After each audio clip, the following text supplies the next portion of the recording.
इसके पहले आपने जो पढ़ा है इरिगेशन में जो 3-4 टर्म 4-5 टर्म आपका दिया गया है, ये चारों 5 टर्मों में आप सबको काफी कंफ्यूजन होता है, कंफ्यूज होते हो ना।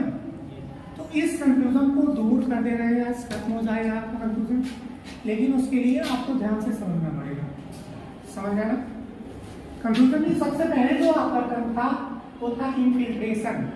इनफिल्ट्रेशन क्या है, या इनफिल्ट्रेशन आप कहेंगे किसे, समझ गया ना।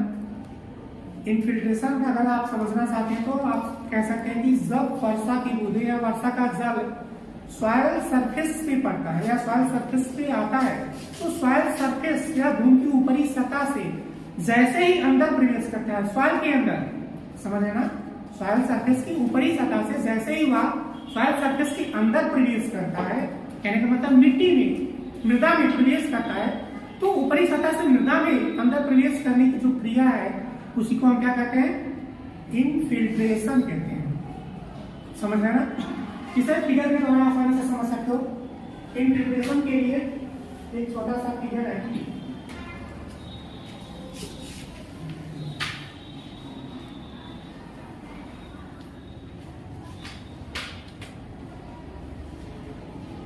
यहाँ पे क्लाउड से बादल है, समझ गए ना।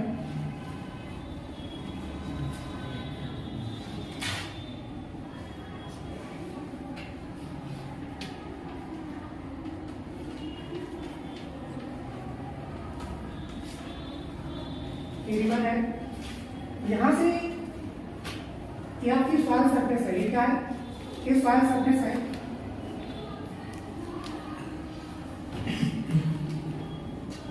सॉइल सरफेस जो आपका सॉइल सरफेस है, भूमि की सतह है।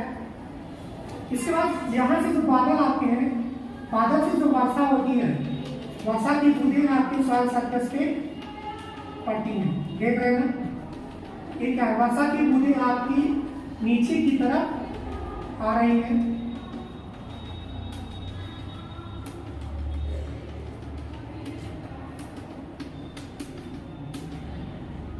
बादल जो आते हैं, बादल से वर्षा हुई, वर्षा की बूंदें सॉइल सरफेस पे पड़ी, सॉइल सरफेस पे यहाँ पे जो वर्षा की बूंदें एकत्रित होती हैं भूमि की ऊपरी सतह के ऊपर।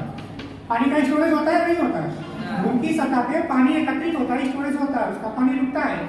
लेकिन जब पानी भूमि की सतह से नीचे, जैसे ही सॉइल से नीचे प्रवेश करता है, अंदर आता है, मिट्टी में आता है, तो ऊपर से कहने मतलब क्लाइमेट से जैसे मिट्टी में सॉइल में एंट्री कर रहा है, क्लाइमेट से या वातावरण से या वायु में से सॉइल में एंट्री करने की जो प्रक्रिया है, आने की जो प्रक्रिया है, उसी को हम क्या कहते हैं, इनफिल्ट्रेशन कहेंगे।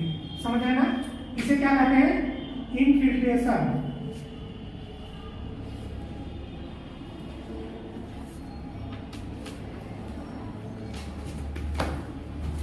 यहाँ पर क्या हो गया, इनफिल्ट्रेशन, कहने का मतलब वर्षा की बूंदें या बादल से वर्षा की बूंदें चली, सॉइल सरफेस पर पड़ी।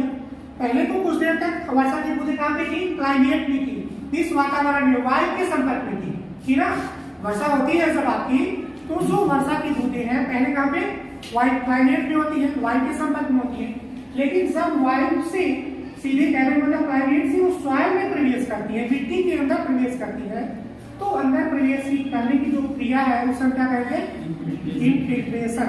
क्या कहते हैं, इनफिल्ट्रेशन। ये इनफिल्ट्रेशन क्लियर हुआ, इनफिल्ट्रेशन किसे कहेंगे। सेकंड आपका आता है परकोलेशन, ये आपका इनफिल्ट्रेशन हो गया। सेकंड वर्ड क्या है, परकोलेशन। आप सेकंड समझते हैं परकोलेशन क्या है। परकोलेशन की बात करते हैं, परकोलेशन में ये जो वर्षा की जल आपकी वर्षा की बूंदें हैं, ये धीरे धीरे सॉइल सरफेस के नीचे आने लगती है। कहाँ पे आती है, सॉइल सरफेस के नीचे भी अधोसतह में, जो मिट्टी की अधोसतह है, सॉइल सरफेस के अंदर, कहने का मतलब सीधे कह सकते हैं मिट्टी के अंदर जब ये जाने लगती है, तो मिट्टी के अंदर जाने की जो प्रक्रिया है, ये क्या कहलाता है, परकोलेशन। क्या कहलाता है, सेकंड वर्ड क्या है, परकोलेशन। कहने का मतलब पहले वर्षा की बूंदें क्लाइमेट से मिट्टी में प्रवेश की, अंदर सॉइल में प्रवेश की, सॉइल में प्रवेश करने की क्रिया इनफिल्ट्रेशन कहलाती है। और वह वर्षा की जो बूंदें हैं जब सॉइल के अंदर ही, अधोसतह में ही कंटीन्यूअस लगातार नीचे की तरफ बढ़ती जाए या नीचे की तरफ चली जा रही है या बढ़ रही है, तो सॉइल सरफेस के नीचे जो उनका मूवमेंट हो रहा है, नीचे की तरफ जो वर्षा की बूंद है या वर्षा का जो जल है वो नीचे की तरफ जो जा रहा है, नीचे की तरफ जाने की क्रिया क्या कहलाएगी? परकोलेशन। समझ रहे ना? ये परकोलेशन कहलाएगा। तो दोनों क्लियर हुआ। थर्ड आपका आता है सीवेज। क्या है? सीवेज। सीवेज क्या है? सीवेज किसे कहेंगे? अब सीवेज में देखो थोड़ा सा चेंज होता है। चेंजिंग क्या है कि यह वर्षा की बूंदें जो आपके बादल से निकल रही है, निकल के सॉइल सरफेस पे पड़ रही है, तो सॉइल सरफेस पे पड़ते ही पहले तो सॉइल के अंदर प्रवेश करती है, वो सॉइल के अंदर प्रवेश करती है और सॉइल के अंदर कुछ गहराई में आने के बाद वो धीरे धीरे ढाल की तरफ डाइवर्ट हो जाती है। मीन्स आपके पेड़ का स्लोप जिधर होता है उधर वो मुड़ जाती है या उधर उनका प्रवाह होने लगता है। कहने का मतलब वर्षा की जो बूंदें थी या वर्षा का जो जल था सॉइल के अंदर एंट्री किया और एंट्री करने के बाद वो वर्टिकल ना जाके हॉरिजॉन्टल हो गया। कहाँ हो गया? हॉरिजॉन्टल। कहने का मतलब सीधे ऊर्ध्वाधर गहराई में ना जाके बल्कि क्षैतिज हो गया। क्षैतिज मींस जिधर आपके पेड़ का स्लोप है वो क्षैतिज दिशा में प्रवाह उसका होने लगा। इधर आपकी नदी है, रिवर है, यहाँ पे आपकी रिवर है, नदी है, तो किसी भी फील्ड का स्लोप अक्सर नदी की तरफ या ढाल की तरफ ही होता है। तो नदी की तरफ फील्ड का स्लोप था तो आपका जो जल है कुछ जल एक ढाल की तरफ प्रवाहित होने लगा या बहने लगा। कहां से? सॉइल सरफेस से नीचे आया और नीचे सॉइल पार्टिकल के बीच, मृदा कणों के बीच से होता हुआ धीरे धीरे जो है हॉरिजॉन्टल दिशा में, क्षैतिज दिशा में धीरे धीरे इसका प्रवाह होने लगा। तो यह जो प्रक्रिया है या जो प्रोसेस हो रहा है जल के साथ, यह क्या कहलाएगा? यह आपका सीवेज कहलाएगा। सीवेज समझ रहे ना? यह प्रोसेस आपका क्या कहलाएगा? सीवेज कहलाएगा। सीवेज क्लियर हुआ? सीवेज में क्या है? सीवेज में कुछ नहीं है। समझ रहे ना? वर्षा की जो बूंदें हैं या वर्षा का जल सॉइल सरफेस से पड़ा, सॉइल सरफेस से इंटर मींस प्रवेश किया मृदा में और मृदा में प्रवेश करने के बाद या सॉइल पार्टिकल के बीच आने के बाद एक कुछ निश्चित गहराई पे जाने के बाद एक मुड़ गया किस तरफ? रिवर या डाउन फ्लो की तरफ। इसे जाना चाहिए था कहां पे? नीचे, बल्कि नीचे ना जाके इसका बहाव किधर हो गया? जो क्षैतिज दिशा में। समझ रहे ना? हॉरिजॉन्टल हो गया। समझ रहे? इसका बहाव हॉरिजॉन्टल हो गया, क्षैतिज दिशा में हो गया। तो जो जल क्षैतिज दिशा में मुड़ जाता है या बहने लगता है या वो सीधे कह सकते हो उसका प्रवाह, जल का प्रवाह क्षैतिज दिशा में होने लगता है सॉइल सरफेस के नीचे, तो यह प्रक्रिया की क्या कहलाएगी? सीवेज। समझ रहे ना? सीवेज संबंध हुआ। सीवेज का है।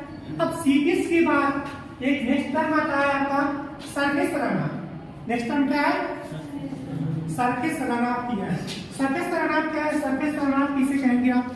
क्या समझने के लिए आप कह सकते हैं कि सरफेस रनऑफ वह जल है जो वर्षा के बाद भूमि की सतह से ऊपर, भूमि की सतह जो है सॉइल सरफेस आपकी भूमि की सतह के ऊपर से होता हुआ धीरे धीरे ढाल की तरफ जाता है या आप कह सकते हैं स्लोप की तरफ जाता है। तो आप कह सकते हैं कि वर्षा का जल सॉइल सतह से ऊपर, सॉइल की सतह के ऊपर से होता हुआ इस क्षैतिज दिशा में जाता है आगे की तरफ। तो क्षैतिज दिशा में जाने की प्रक्रिया क्या कहलाएगी? सरफेस रनऑफ कहलाएगी। समझ रहे ना? क्या कहलाएगी? Surface runoff. कहने का तात्पर्य है कि वर्षा की बूंदें सॉइल सरफेस पे पड़ी, सॉइल सरफेस पे पड़ने के बाद के अंदर सॉइल के अंदर प्रवेश नहीं की। समझ रहे ना?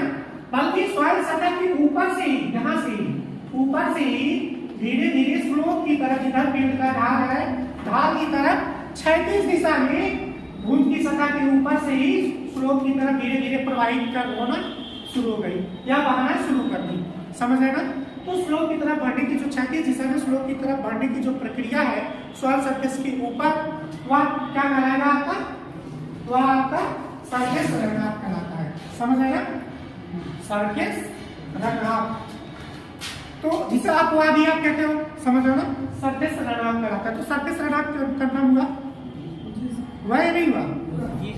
इसके बाद सरफेस रनऑफ के बाद एक आपका लास्ट आपका बचा है लीचिंग। लीचिंग क्या है या लीचिंग हम किसे कहेंगे? लीचिंग जो टर्म आपका दिया गया है, लीचिंग टर्म इससे थोड़ा सा डिफरेंट है। सेम उसमें भी पानी का प्रवाह होता है लेकिन उसके लिए एक आप क्लियर आपको देना पड़ेगा प्लांट का। यहाँ पे एक मान लीजिए कोई प्लांट है छोटा सा, क्या का प्लांट होगा कि प्लांट्स के रूट्स यहाँ पे फैली हुई है। ये जो प्लांट की जड़ें हैं, प्लांट की जड़ों के आसपास या इस सॉइल में कहीं ना कहीं प्लांट की जड़ों के आसपास कुछ सूक्ष्म तत्व हमारे होते हैं, न्यूट्रिएंट्स होते हैं। हमारे प्लांट की जड़ों के आसपास क्या होते हैं? न्यूट्रिएंट्स होते हैं, पोषक तत्व होते हैं। ऐसे कंडीशन में जब वर्षा होती है, वर्षा की बूंदें सॉइल सरफेस पे पड़ती है, सॉइल सरफेस से होती हुई सीधे सॉइल की अधोसतह में प्रवेश करती है, सरफेस से होती हुई अधोसतह में प्रवेश करती है। और अधोसतह से जब होती हुई इन प्लांटों की जड़ों के आसपास का जो न्यूट्रिएंट्स है, जो पोषक तत्व है, इन पोषक तत्वों को अपने साथ लेकर या अपने अंदर अवशोषित करके पोषक तत्वों को नीचे की तरफ बढ़ती है, अधोसतह में। समझ रहे ना? इन पोषक तत्वों को ग्रहण करती है, अपने अंदर अवशोषित करती है, क्योंकि जो आपकी सॉइल की बूंदें हैं, जो आपकी जल की बूंदें हैं, जल की बूंदें हमेशा पोषक तत्वों को अपने अंदर क्या करती है? अवशोषित करती है, एब्जॉर्ब करती है। समझ रहे ना? तो सब एब्जॉर्ब करके इन पोषक तत्वों को अवशोषित करके सॉइल सरफेस की तरफ में, सॉइल सरफेस के अंदर अधोसतह में, सब सरफेस में सीधे नीचे वाटर टेबल की तरफ जाती है। तो वाटर टेबल की तरफ जाने की जो इनकी प्रक्रिया है, जो है वो क्या कहलाएगी? लीचिंग कहलाएगी। समझ में आ रहे हैं? तो लीचिंग क्लियर हुआ। लीचिंग क्या है? समझ रहे ना? मतलब जब वर्षा का जल, वर्षा की बूंदें सॉइल सरफेस पे पड़ने के बाद मिट्टी के अंदर या मृदा में पाए जाने वाले पोषक तत्वों को अपने अंदर समाहित करके, अपने अंदर अवशोषित करके नीचे की तरफ प्रवाहित होता है। तो नीचे की तरफ प्रवाह की जो प्रक्रिया है वो आपका क्या कहलाएगा? लीचिंग कहलाएगा। समझ पा रहे हैं? आपका 4-5 टर्म है, 5 घंटा हुआ। एक बार दोबारा आप देख लीजिए शॉर्टकट में। सबसे पहला जो आपका प्रोसेस था इनफिल्ट्रेशन। इनफिल्ट्रेशन में कुछ नहीं है, सिंपल है। आप समझ आइए, जो वर्षा की बूंदें सॉइल सरफेस में पड़े और सॉइल सरफेस में पड़ने के बाद वो जब वायु से मृदा में प्रवेश करे, इन करे, तो मृदा में प्रवेश करने की क्रिया क्या कहलाती है? इनफिल्ट्रेशन कहलाती है। दूसरा आपका क्या है? पर्कोलेशन है। अब पर्कोलेशन मृदा में प्रवेश की हुई जो वर्षा की बूंदें हैं, वर्षा का जल है, सॉइल पार्टिकल के बीच से होता हुआ जब अधोसतह की तरफ वर्टिकल नीचे की तरफ जाता है, मींस जो ग्राउंड वाटर है, आपका वाटर टेबल है, वाटर टेबल की तरफ जाने की जो प्रक्रिया है वो क्या कहलाएगी? पर्कोलेशन कहलाता है। यहाँ पे पर्कोलेशन दिया गया, पर्कोलेशन कहलाता है। समझ रहे हैं? इसके बाद थर्ड आपका है सीवेज। सीवेज में भी कुछ नहीं है, सिंपल है। सीवेज में आपका जो वर्षा का जल है सॉइल सरफेस पे पड़ता है और उसके बाद वो उसमें इनफिल्ट्रेशन होता है, अधोसतह में आता है, कुछ दूर तक, कुछ गहराई तक वो अधोसतह में आता है, भूमि के अंदर जाता है और जाने के बाद वो डाइवर्ट हो जाता है। किस दिशा में? क्षैतिज दिशा में। समझ रहे ना? हॉरिजॉन्टल दिशा में, क्षैतिज दिशा में डाइवर्ट हो जाता है, मींस प्रवाहित होने लगता है। तो इस प्रक्रिया को या इस प्रोसेस को हम क्या कहते हैं? सीवेज कहते हैं। समझ रहे ना? और नेक्स्ट आपका है सरफेस रनऑफ। सरफेस रनऑफ में हमारा जो वर्षा का जल है वो सॉइल के अंदर प्रवेश न करके बल्कि सॉइल सतह के ऊपर से ही ढाल की तरफ बहना प्रवाहित होना शुरू हो जाता है, या ढाल की तरफ प्रवाहित होने लगता है, या सीधे कह सकते हैं कि सॉइल सरफेस के ऊपर ही जब हमारा वर्षा का जल सॉइल सरफेस के ऊपर से जो है हॉरिजॉन्टल दिशा में जाने लगे या बहने लगे, तो बहने की जो प्रक्रिया है वो क्या कहलाएगी? सरफेस रनऑफ कहलाएगी। और नेक्स्ट आपका लीचिंग है। लीचिंग के लिए आप कह सकते हैं कि जब वर्षा का जल हमारे सॉइल के अंदर प्रवेश करने के बाद अपने साथ पोषक तत्वों को अवशोषित करके या हमारी मिट्टी में जो न्यूट्रिएंट को अपने अंदर समाहित करके नीचे की तरफ जाने लगता है, अंडरग्राउंड वाटर की तरफ जाने लगता है। तो अंडरग्राउंड वाटर की तरफ जाने की जो प्रक्रिया है वो आपकी क्या कहलाएगी? लीचिंग कहलाएगी। समझ रहे ना? लीचिंग के द्वारा बहुत सारे पोषक तत्वों का हरासमेंट होता है। जो प्लांट के लिए हमारे पास पोषक तत्व थे, उन पोषक तत्वों का हरासमेंट लीचिंग के द्वारा अधिकतर होता है। समझ रहे ना? तो ये आपका 500 टन का 500 टन आपका क्लियर हुआ, समझ में आ गया?